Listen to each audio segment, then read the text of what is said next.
Welcome back, families. The breaking news now is that Burkina Faso have now released their 11 military personnel of the Nigerian armed forces that were arrested in Burkina Faso earlier, this week. But after this statement was released, we got confirmation from reliable sources that the Burkinabe authorities told BBC that these personnel were released and they've been given the permission to fly back to Nigeria. But further information that came out from these sources claimed that, there have been no clarification as to whether, the C-130, cargo aircraft has been released to the Nigerian authorities. But the release of those personnel only happened after several hours of diplomatic talk between the two countries. Ladies and gentlemen, regardless of what you've been hearing on social media, Nigeria still has some diplomacy in there.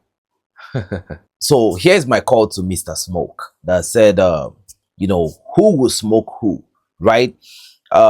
We have to look at so many things, most especially the capabilities and the personnel training, not just to look at a successful hair campaign, which was seen as an aggression by so many people in Benin Republic, an operation where Nigerian armed forces showed a lot of capability against a fractured military structure, okay? Because the military was even divided. It was not a united military. And so much so, I would say, this is more reason why people should be wary of the presence of France in the French Afrique. It just shows you that, the different pictures we've been seeing online and the videos, it was for posturing. It was for maybe to send a message across to the AES. What we know as a result of contextualized fact is a certain bloc in the West African, hemisphere. They are putting numbers on the board. And there is another bloc that goes with the media narrative, propaganda, posturing. The truth will always come out at the end of the day. Either Nigeria goes to Benin or wherever it goes to, it's still within ECOWAS. So if you like, call it smoke. If you like, don't call it smoke. So ladies and gentlemen, I want you to even look at this particular personnel capability that the Iron operator was bragging about. Ladies and gentlemen, let's watch this video.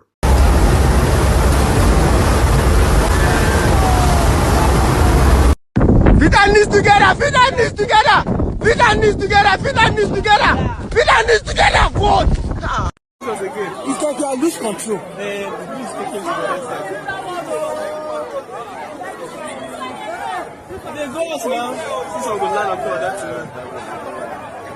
Why are they even doing this stuff for goodness sake?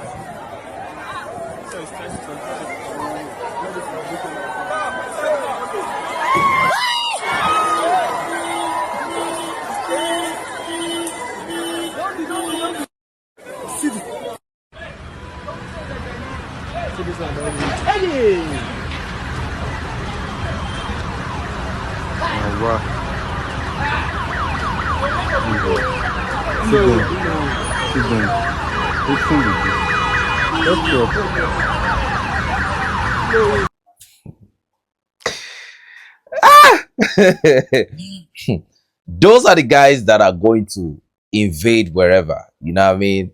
So, and more so, I want you all to listen to the comment of the president of Nigeria. No matter what I do, they will still abuse me.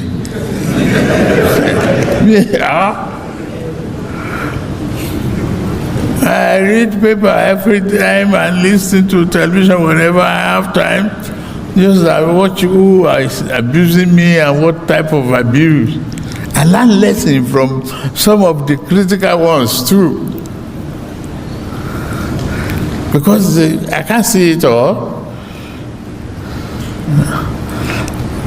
And it's from the mouth of my critics that I will, oh, okay, that is what you do. I'm the president. I'll go and do it. I will preempt you. So you are a failure. You just spoke. Me, I'm a performer.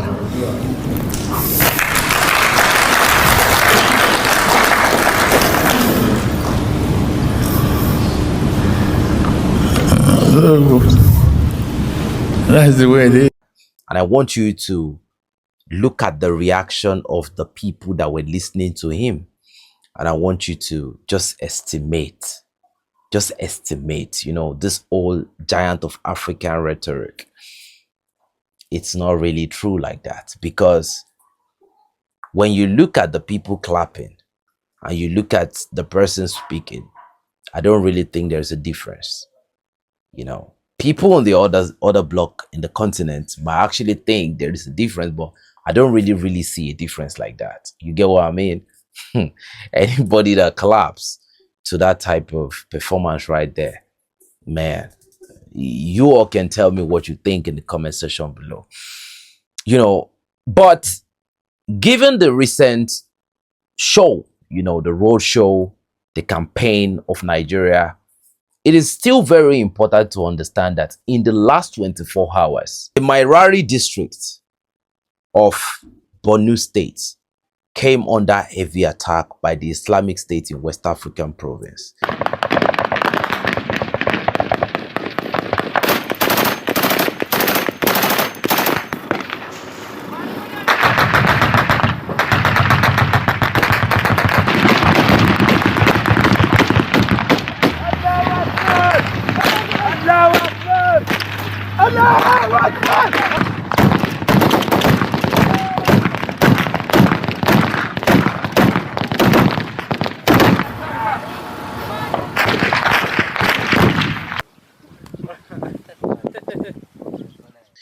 We've been hearing so much about the United States reconnaissance aircraft, performing a lot of recon operation and feeding information to the Nigerian authorities and all of that. But, this aircraft continue to come from the Accra, Ghana air base, come to Nigeria, perform its reconnaissance operation, gather intelligence, fly back to Accra, Ghana.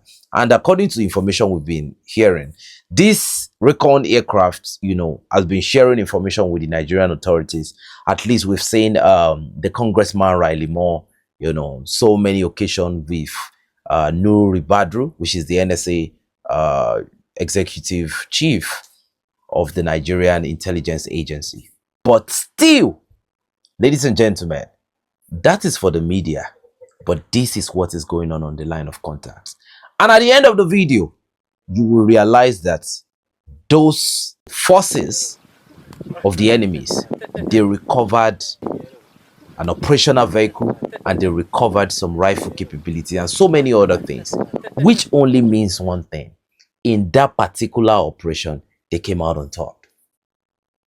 But here is a country that in the midst of this entire chaos was in Benin to drop so much bombs. And some days ago, same country said that, a single bomb will cost 150 million naira. Same country said if they launch a missile attack on the terrorists in the bush, that the bombs will not be able to penetrate the thick forest of Nigeria. Ladies and gentlemen, you can see that this is about priority. And the Nigerians that jump on this space to, defend whatever, I don't know what they are defending, it just shows you, like I said earlier, the people clapping are not different from the person that was speaking. Do you get what I mean? So, and in the midst of all this, listen to what this old Nigerian grandpa had to say. The world is saying that President Tinubu's government is behind the unrest in Nigeria. A lot of people will be doubting. When they say that the APC is the brain behind the total unrest, the evil being perpetrated on us by this Islamic and all these bandits, we will be doubting. But without any shred of doubt, we can now categorically say that President Tinubu's APC party are the people behind the unrest in Nigeria. Because if the president's party APC is not behind the deadly attack on Nigerians? How is it possible that Nigeria was able to quell a coup within 2 hours in Benin Republic? Nigeria totally destabilized the whole military in Benin Republic within 2 hours. I didn't even know we had planes. I didn't even know we have gunship helicopters. I didn't even know that our soldiers have rapid response that can be deployed and dismantle evil within minutes. President Tinubu, you and your government are the one causing unrest in Nigeria. And we are begging you, use the same power you have used in Benin Republic just few hours ago to deal with the unrest in Nigeria. Otherwise, let Americans come and clear everybody. Attention up. You people are behind the evil that is happening to us in Nigeria. President Tinubu, I challenge you to come out and tell the world why you have not been able to defeat Boko Haram if you have the power to defeat a whole military of the Benin Republic. So you will realize that, democracy is just a manipulative tool, regardless of what anybody says. Democracy in Africa is not really working the way we expect it to work. It necessarily does not mean that democracy is bad.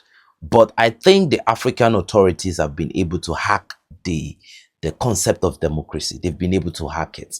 There is a lot of, emasculation of the different arms of government and all of that. So, you could actually see today the Senate gave an approval for the Nigerian armed forces to go to Benin Republic for peacekeeping mission and all of that, which they did not do before. The order have been given for the Nigerian armed forces to move to Benin with immediate effect. And about 11 hours after, the Senate gave an approval. You can see how the whole thing is like no organization, nothing. That is the current, the current Nigeria that you all can see. And a lot of people still, they overestimate Nigeria. That's what I would say. They overestimate Nigeria based on the old glory of Nigeria, the giant of Africa.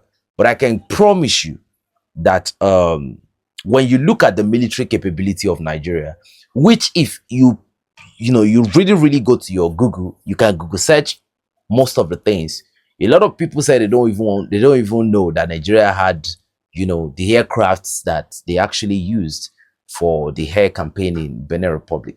A lot of us, we know, but against a much capable and combat ready armed force, military, I don't think that air campaign would have been successful. I think all the aircraft would have been knocked down, definitely. We didn't see so much maneuverability. We didn't see flares. We didn't see anything sophisticated and special that we've seen, on the line of contact. We didn't see all this. There was no there was no surface to air defense system that was actually activated. You just look at everything. Benin Republic did not deploy any IWACs. If they had deployed an AWAC that was able to spot the Nigerian aircraft coming from a very long distance, and let's say they fire a PL-15 from a J-20, advanced J-20, and you know what would have happened even before the Nigerian aircraft noticed the position of the Beninese fighter jets. The Nigerian jets will be gone. It will be gone before they even know what's going on. A lot of people think this old military capability that we all need to join the military or something for us to have a good wealth of experience about what is going on or how all these things work. It's black and blue. Look, this thing is printed in black and white. We all can see it is in the open. You see, the giant of Africa rhetoric it was in the Mongo Park era when a goat was still a domestic animal, when a goat was still a wild animal. But now the goat is a domestic animal. Ladies and gentlemen, so don't fall for all this overestimation that these people are overestimating themselves. So the Burkinabes, they released these officers based on diplomatic terms. It wasn't, So all those people that continue to try to foil escalation and all of that, you can go to the front line yourself. So, ladies and gentlemen, after weeks of confrontation in the forest of Lului, we are happy to announce to you that the Malian Armed Forces has now released a statement that they control the entire surface area of Lului after a highly contested battle with the JNI insurgency. Their equipments were recovered, their strategic logistic supply network was actually discombobulated. And as we speak, ladies and gentlemen, the Malian Armed Forces, they rule supreme in the province of Lului. Ladies and gentlemen, you can watch this video to see what they actually achieved in the Lului theater of operation.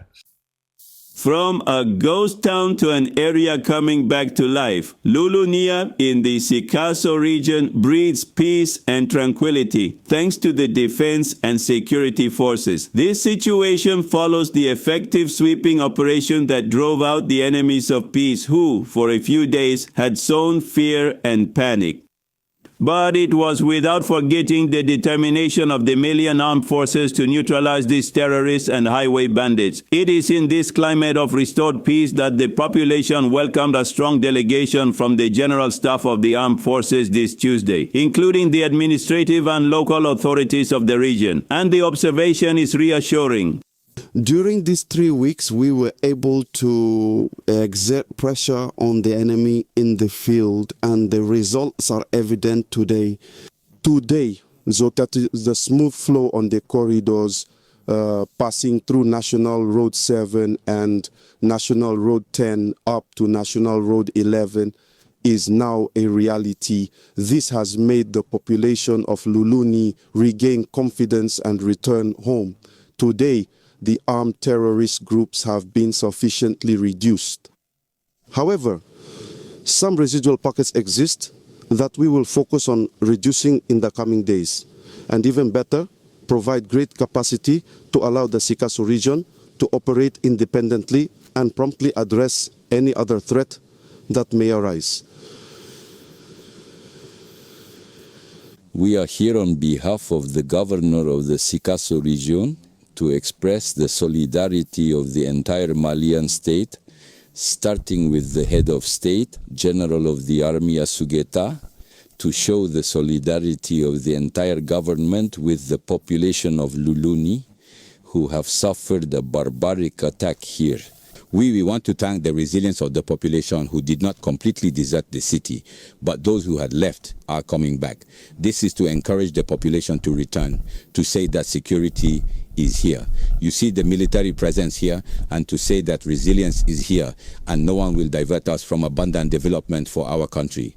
When coming for this observation, the authorities did not come empty-handed. As part of the civil-military operation, the populations already on site received a significant amount of foodstuffs consisting of sugar, salt, pasta, oil, and medicine. This humanitarian support was reinforced by 20 tons of rice provided by the Food Security Commission through the governorate of the Sikasso region. So, ladies and gentlemen, we have another information.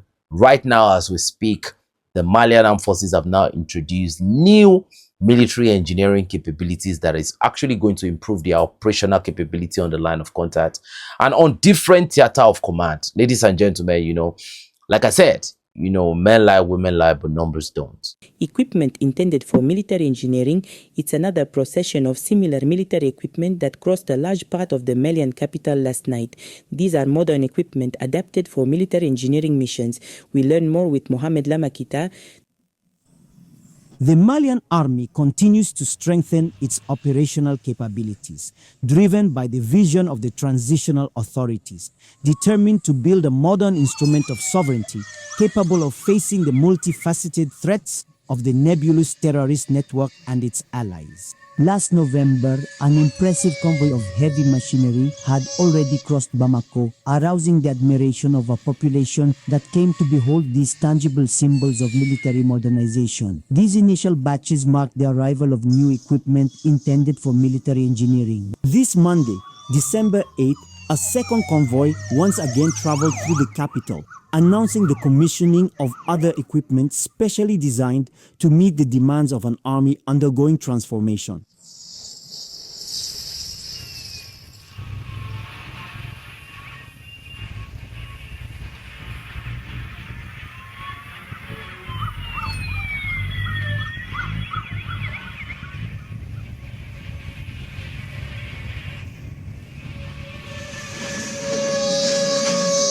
These pieces of equipment, designed to support combat operations by facilitating troop movements through construction work such as demolitions, will offer military engineers increased efficiency. They will notably enhance their capabilities in terms of relocation and humanitarian assistance, two essential missions at the heart of current operations. Through its successive acquisitions, the transitional authorities reaffirmed their desire to provide this strategic component of the Malian army with the means to fully accomplish its missions in accordance with its motto, build, sometimes destroy, always serve. Created on October 12, 1964, the military engineering company has undergone numerous changes over the decades, but today, under the impetus of the transition, it seems to be reaching the full extent of its capabilities, establishing itself as an indispensable pillar of the national defense tool. When the Malian speaks, everybody fall in place. This is a general that we're talking about. And the military always understands that your sovereignty is equivalent to how strong your defense is. Defense first. Like the word will come, they say, protect yourself at all time. So it is because the AES is always protected, that was how they were able to carry out what they were able to carry out. But the result is different from what we have in the ECOWAS bloc, where the reservoir forces, like they call it, they've not been deployed even to Sudan. I felt like Nigeria was going to be more needed in Sudan than they were in Benin Republic. But again, it is what it is, ladies and gentlemen. So, according to further information that we have, we heard that, there is now a sort of activation of a VDP recruitment program going on in Mali. Ladies and gentlemen, according to what we have, you see in the video, a lot of Malian civilians are gearing up for their combat adventure. Ladies and gentlemen, wish them the best of luck. We hope this happens. These are people that are ready to defend their country. They want to defend their country at all costs. Ladies and gentlemen, the solidarity in the AES is more than ever. Homeland or death, will always prevail, because we will refuse. We will refuse by every means possible to give up. And the right information must reach the necessary and appropriate quarters by all means possible. Ladies and gentlemen, if you enjoy our video this evening, you can do well to click the like, share, and subscribe button. And if you're here for the first time, we want you to stay. We love you. And we want to continue to see more of you. It's your boy 7200 signing out in October. Before I go, please kindly do well to click the like button. If you don't, Andre will cry. Thanks, and God bless you.